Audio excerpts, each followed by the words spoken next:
This is the nursery for the young of the Tharks species on Mars. A human, like other infants, was placed on the child-rearing conveyor belt. He was then thrown into a water tank to wash off the grime on his body. Before Carter could react, a handful of lime was sprinkled directly onto his face. It turned out to be the Tharks' special baby powder for their young. Finally, they fed him a sip of the sacred water of Barsoom. Just like that, the language barrier was resolved, and he could communicate normally with the Martians. As a result, Carter was kept as a pet. Late at night, when Carter woke up, he found a group of younglings huddled on top of him like a human pyramid to keep warm. He gently shifted his hips to move the babies off and attempted to pull the chain, trying to escape. To his horror, a mysterious creature slowly approached him, terrifying Carter. As it got closer, he realized it was Woola, the watchdog tasked with guarding the younglings. Seeing that Woola meant no harm, Carter quickly broke free from his handcuffs with a strong pull. Woola ignored this entirely and went back to sleep on the ground. Carter leaped into the air to escape,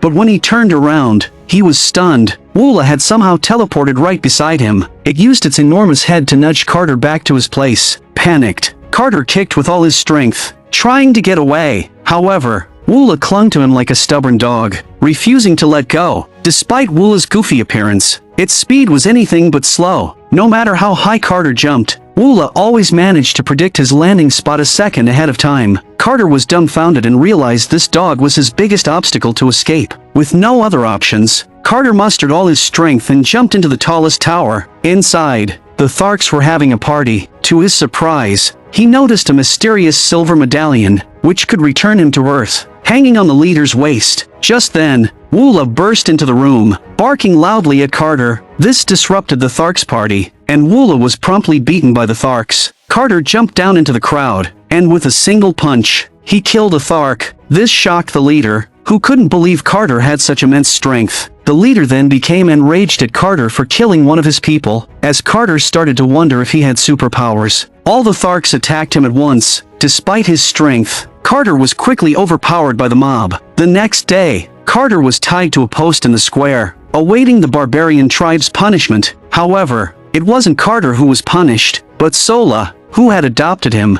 It turned out this was a Thark custom. When children made mistakes, their guardians were punished. Carter finally understood why Sola had so many scars on her body. If Sola made another mistake, she would face the death penalty. Seeing Sola's weakened state, Carter felt heartbroken. The Tharks dragged Carter in front of the crowd and forced him to demonstrate his jumping ability again. At that moment, an alarm sounded, a warning of an enemy attack. The Tharks in the square scattered, and the leader took Carter to a safe place to hide. Soon, a fleet of alien warships appeared in the sky, clearly showcasing their advanced technology. Through the leader's explanation, Carter learned that a fierce battle was taking place in the sky. It turned out there was another civilized race on this planet besides the Tharks. The civilized races were divided into two powerful factions. One of them was Zodanga, a city with a massive mechanical fortress. The Zodangans waged constant wars, plundering resources and life from planets. The only force capable of resisting them was Helium, another city. For thousands of years, the two factions had been evenly matched, constantly at war. But one day, the balance was completely disrupted. Three men, calling themselves Thern envoys, approached the king of Zodanga and gave him a secret weapon. From then on, Helium began to suffer defeat after defeat. Against the mysterious weapon,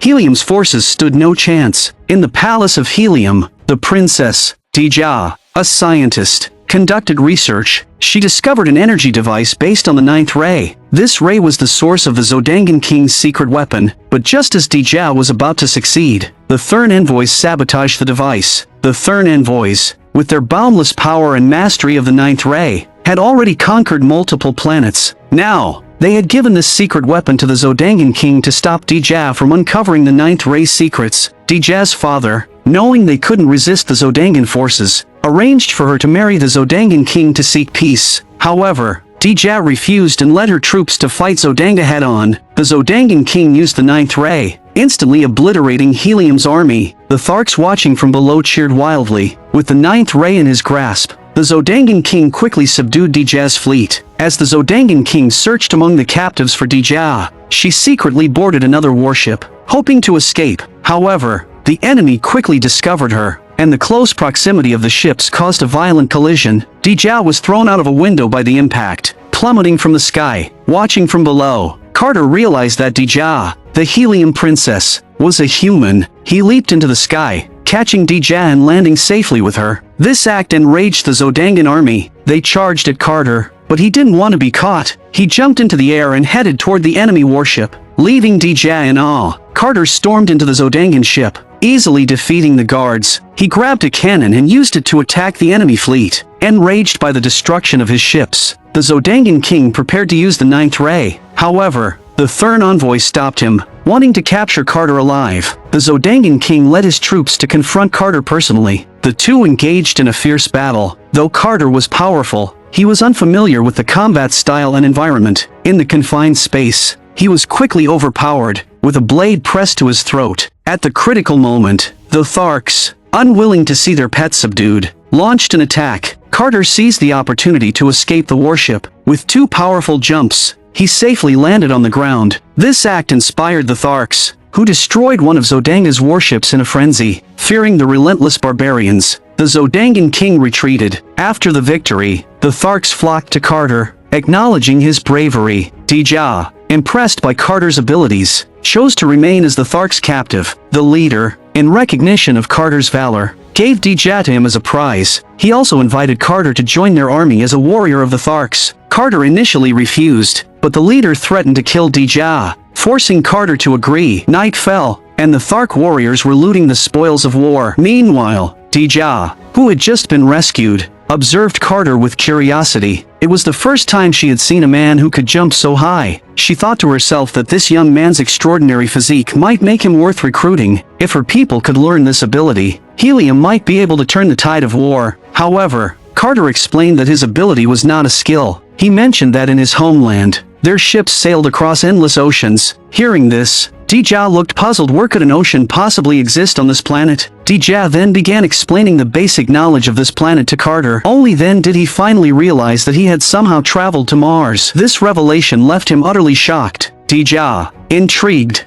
asked Carter how he had arrived here. Carter then pointed to the silver medallion hanging from the Thark chieftain's neck. In that instant, Dejah pieced everything together. She learned that Carter's greatest desire was to return to Earth, and an idea sparked in her mind. To repay Carter for saving her life, Dejah decided to take him against Sola's warnings into the forbidden temple of the Thark people. According to legend, the goddess Isus was the creator of all things, and Thern, her most loyal messenger, possessed the power to traverse between planets. Dejah deciphered the ancient texts and finally found a clue called the Gate of Isus, which could help Carter return to Earth. At this moment, Dejah proposed a deal to Carter. If she helped him find the Gate of Isus, he must help her defeat the Zodangan king. Just as the two made their heartfelt agreement, Thark guards discovered them trespassing in the Forbidden Temple. Poor Sola was also implicated. According to Thark laws, they were to be thrown into the arena for redemption, which was essentially a death sentence. When the leader of the Tharks heard this news, he was enraged, as no one knew that Sola was his biological daughter. To protect his daughter, he decided to secretly help Carter by claiming he would execute Carter himself. Inside his tent, he covered the mouths of the three intruders with his 3 hands. With his other hand, he cut the ropes binding Carter and returned his medallion to him, instructing Carter to take his daughter and escape. The deputy leader, standing guard outside, quickly sensed something was wrong, but when he lifted the tent flap, he found no one inside. This gave him another reason to suspect rebellion. Meanwhile, Carter, Sola, and Woola had already escaped the tribe. They began their journey to find the most mysterious place on Mars, the Gate of Isus. On their way, they crossed desolate wastelands, braved sandstorms, and traversed endless barren deserts. All of this devastation was caused by the Zodangan cities' greed and their endless wars. Entire once thriving cities were reduced to ruins, which reminded Carter of his own homeland. Half a month passed as they journeyed, and finally, the trio and Woola reached the only sacred river on Mars. Legend had it that at the end of the river was the goddess's palace. They boarded a small boat and slowly made their way along the river. Eventually, they arrived at the foot of the Gate of Isus. It was an architectural wonder unlike anything they had ever seen. A true miracle. Perhaps this place really held the key for Carter to return to Earth. Eager, Carter picked up Dejah and jumped onto the structure. The moment they landed, the mysterious medallion on Carter's body began to emit a blue light. The structure beneath them shifted into a funnel-like formation, converging into an entrance ahead. Drawing their weapons, they advanced cautiously, guided by glowing blue patterns that revealed a narrow passage. Dejah quickly realized that the strange phenomena before them were not acts of gods but a form of incomprehensible advanced technology. Inside, Dejah noticed an indentation on the floor. She placed Carter's medallion into it, and as soon as it connected, 9 beams of light radiated outward. The light spread across the ground like a spiderweb. Dejah became ecstatic. This was the 9th ray she had been researching for so long. Whoever controlled this power could become invincible. The 9 beams of light then projected a map of the solar system. When Carter stepped onto the glowing point representing Earth, lines extended to connect all the planets. Between Earth and Mars, a series of mysterious symbols appeared. With Dejah's translation, part of the symbols indicated a copied replica. This meant that Carter's soul had been copied, and his physical body was still on Earth. To fully decipher the remaining symbols, they would need to return to Helium for further research. However, Carter only wanted to return to Earth and suspected that Dejah was trying to lure him to Helium. As the two argued, they heard Sola's cries for help outside. Grabbing the medallion, they ran out without hesitation. Outside, they found Sola pointing toward a distant hillside in alarm. It turned out that the Tharks' enemies, the War Huns, had surrounded the area. Behind this ambush was none other than the Thern envoy. Carter immediately grabbed Dejah and jumped onto the boat. The War Huns charged toward them along the river. With Wula's help, they quickly reached the shore and began a frantic chase across the desert. The War Huns were not only numerous but also incredibly savage. Realizing that they couldn't escape for long, Carter looked at Dejah and remembered his late wife on Earth. Having lost a loved one once, he was determined not to let tragedy strike again. He decided to stay behind and hold off the enemies while Sola took Dejah to safety. As the War Huns closed in, Carter prepared to face the entire horde alone, but Wula refused to leave. Despite Carter's orders, perhaps Wula already saw Carter as his brother. As the War Huns approached, Carter and Wula charged forward without fear. This was Carter's first real battle on Mars. Though facing an overwhelming army, the power of love fueled his every move. Each leap brought down a War Hun, and every swing of his sword splattered blood. Wula fought valiantly alongside him,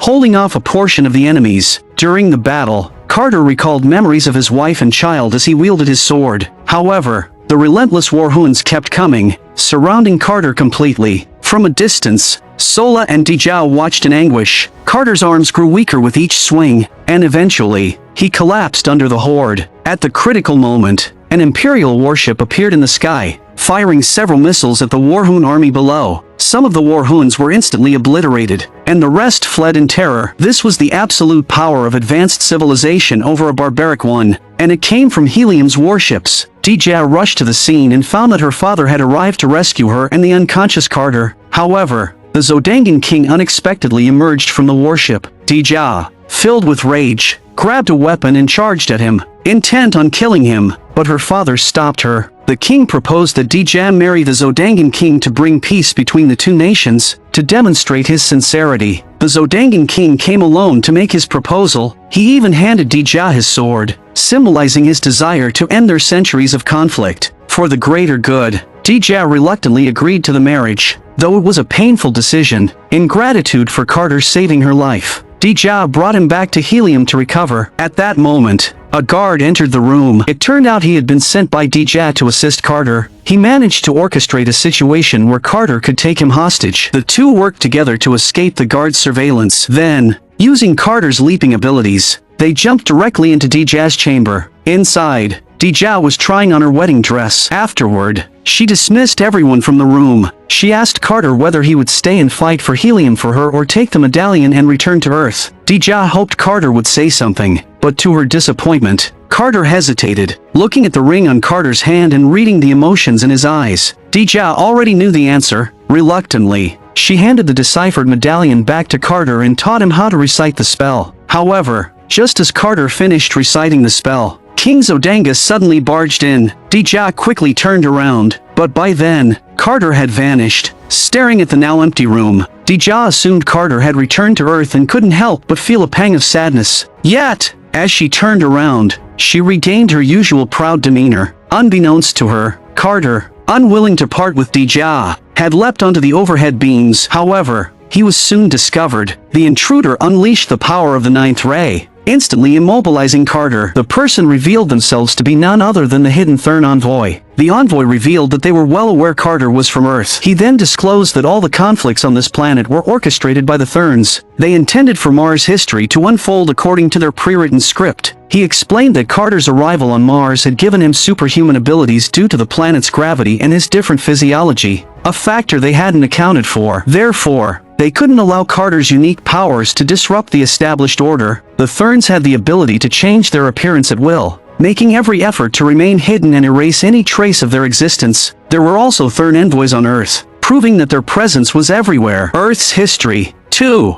was manipulated by them. They used Earth's energy to control populations across many planets. The envoy stated that as long as Dejah's marriage proceeded successfully, King Zodanga's rule would become more legitimate. However, all those who knew the secret of the ninth ray, including Dejah, would accidentally die at tonight's grand wedding ceremony. The Therns, being naturally immortal, spent their endless lives silently observing the creatures within the solar system. Rather than directly destroying planets, they manipulated them to evolve in accordance with their version of history. Whenever a planet was at war, the Therns would grant the power of the ninth ray to a controllable fool, remaining hidden behind the scenes to provide support and guidance. They had been playing this game since before the birth of these planets. Every planet ultimately cannot escape the fate of resource depletion, caused by overpopulation and racial wars, leading to near extinction. Even so, the Therns continue to play their game. As the creators of the game, they have no authority to delete the characters directly. To avoid trouble and butterfly effects, they decide to send Carter back to Earth. Upon learning the truth, Carter tries to rescue Dejah but finds himself unable to protect even himself. As he is about to be sent back to Earth, a dog suddenly rushes in at lightning speed. It's his Martian companion, Woola. Woola bites the control device in the Thern envoy's hand, freeing Carter from its control. Carter quickly grabs the Thern's medallion and hops onto a flying ship to escape. Woola, understanding Carter's intentions, lets go of the Thern and sprints ahead, ready to lead. However, this is Carter's first time piloting a flying ship. He clumsily navigates it, recklessly crashing into structures throughout the city. Woola keeps pace, effortlessly following with his incredible speed. Finally, after several attempts, Carter gains control of the ship and bursts out of the fortress. But by this time, pursuers are already on his tail. As they lock onto Carter and prepare to fire, the pursuers are suddenly struck down. It turns out that this was all part of a plan devised by Sola and Woola. Still, Carter crashes the ship into a dirt mound, landing in a comical mess. Realizing that Dejah is still waiting to be rescued, Carter knows he cannot stop the Therns' conspiracy on his own. He decides to return to the Thark tribe to seek reinforcements. However, upon arrival, he discovers that a coup has taken place. The original leader has been gravely injured and imprisoned. The deputy leader, Tal, has taken over as chief. Tal, who has always disliked Carter, seizes the opportunity to throw him and the old chief into the arena, intending to have them killed by a monstrous beast. The audience erupts into cheers, excited for the bloodbath, while Tal watches smugly from above. As long as the beast tears them to pieces, no one will challenge his authority again. Soon, a giant beast bursts out of its cage. It's one of the most terrifying creatures on Mars, weighing over 100 tons. Capturing it had cost the Tharks over 1,000 warriors. The beast charges and strikes the two men, drawing gasps from the crowd. Seeing her father injured, Sola is heartbroken. This blind beast relies on hearing and smell to locate its enemies. As it closes in on the old chief, it suddenly turns away. Carter is waving a chain to distract it. Enraged, the beast charges at Carter. Carter leaps over its massive body but is yanked back by the chain on his leg. As the beast attacks again, Carter jumps closer to the chain's anchor point, trying to pull it loose. The chain doesn't budge. Bored with the situation, Tal orders another beast to be released into the arena to increase the bloodshed and excitement. Carter sighs in frustration and resumes tugging on the chain. The two beasts communicate briefly before charging at their respective targets. Unable to bear it any longer, Sola grabs her enemy and leaps into the arena. As soon as they land, the enemy is torn apart by the beast. The sight of blood excites the crowd, while Tal seethes with anger. The victim was his lover. Meanwhile, Carter is grabbed and thrown around by the other beast. After being flung into the air and spinning 30 times, he crashes to the ground. Unexpectedly, the clumsy beast entangles itself in the chain. Using the beast's strength, Carter finally pulls a giant boulder loose, breaking his restraints in the process. Seeing this, Tal becomes intrigued. It seems Carter has turned the chain into a weapon. Summoning his strength, Carter wields the chain like a giant hammer, delivering a brutal blow to the beast's face, killing it. At that moment, the other beast charges at the old chief and Sola. Carter shouts Sola's name as he rushes to their aid,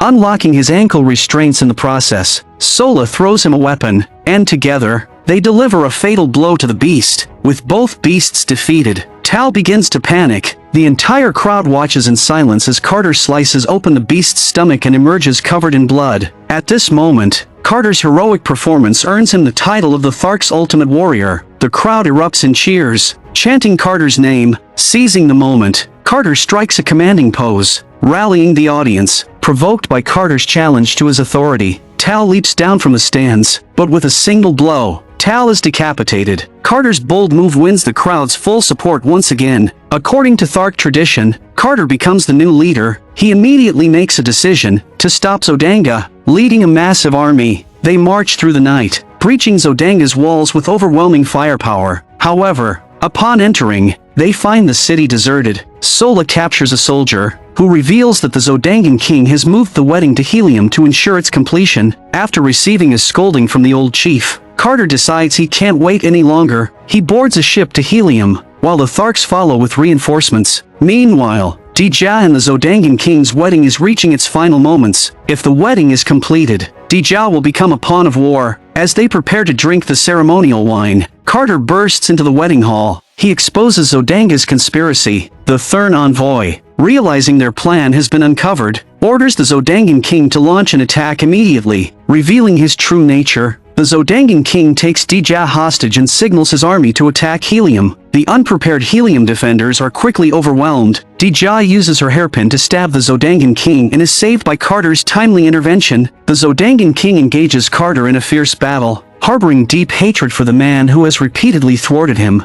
After a few exchanges, Carter begins to falter, and the king seizes his throat. At that moment, a warship crashes through the window. The Tharks, breaking their tradition of avoiding ships, disembark and join the fight. Carter catches a massive blade thrown by the old chief and uses it to sever the Zodangan king's arm. With the Tharks and Helium forces working together, the tide of battle quickly turns. Carter corners the Zodangan king, demanding information about the Thern envoys. Before he can get answers, the Thern envoy silences the king by killing him. The mysterious energy from the king's death nearly engulfs Carter, but Dejah intervenes in time, severing the envoy's hand to save him. The cunning envoy transforms into Dejah and takes her hostage, threatening Carter to stay back. Dejah broke free, grabbed the medallion, and worked with Carter to toss it far away. The medallion landed on the ground and was picked up by the old chief, but the Thern envoy, disguised as Carter, tricked him into handing it over. When Carter realized what had happened, he immediately grabbed his sword and charged forward. The old chief quickly drew his dual blades but was still a step too slow. The Thern envoy, elusive as ever, disappeared, leaving no trace of his true form. Despite this, the war was essentially won, and Carter caught Dejah's gaze. Carter took this moment to express his feelings for her. Fortunately, the wedding arrangements were still intact, and Dejah's father resumed the ceremony. This time, however, the groom was the Earthman, Carter. Now that he had Dejah as his wife, Carter decided he no longer needed to return to Earth. With his loyal companion Woola as a witness, Carter casually tossed the medallion used for Earth travel aside. From that moment, Carter stayed on Mars to protect Dejah, with Woola appearing equally delighted. As Carter and Woola returned to the palace, a guard stopped them. Sensing something was off, Woola immediately bared his fangs, revealing his aggression. It turned out the guard was actually a disguised Thern envoy. Before Carter could react, he was abruptly transported back to Earth. Devastated, Carter collapsed and crawled toward the teleportation platform, placing his hand on the engraving and chanting desperately. However, without the medallion,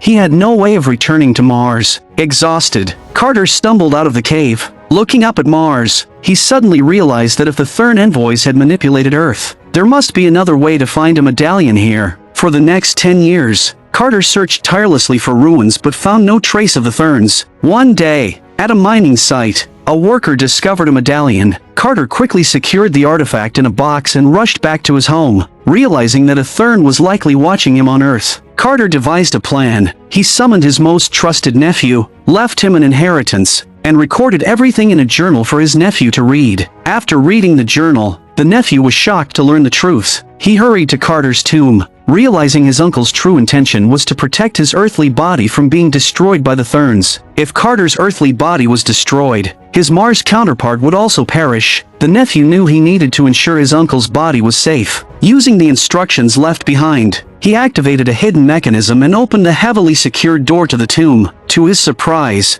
the tomb was empty, and the Thern envoy appeared behind him. Before the envoy could strike, he was shot dead by Carter. The shooter was none other than Carter himself. In reality, Carter had never found the medallion, so he orchestrated an elaborate ruse. He faked his death to lure the Thern envoy to Earth, ensuring he could retrieve the real medallion. With his plan successfully executed, Carter said a final farewell to his nephew. After closing the tomb door, Carter recited the teleportation incantation and returned to Mars. At last, he reunited with the Dejah he had yearned for all these years. I'm a movie enthusiast. Please subscribe to my channel, and I'll see you next time.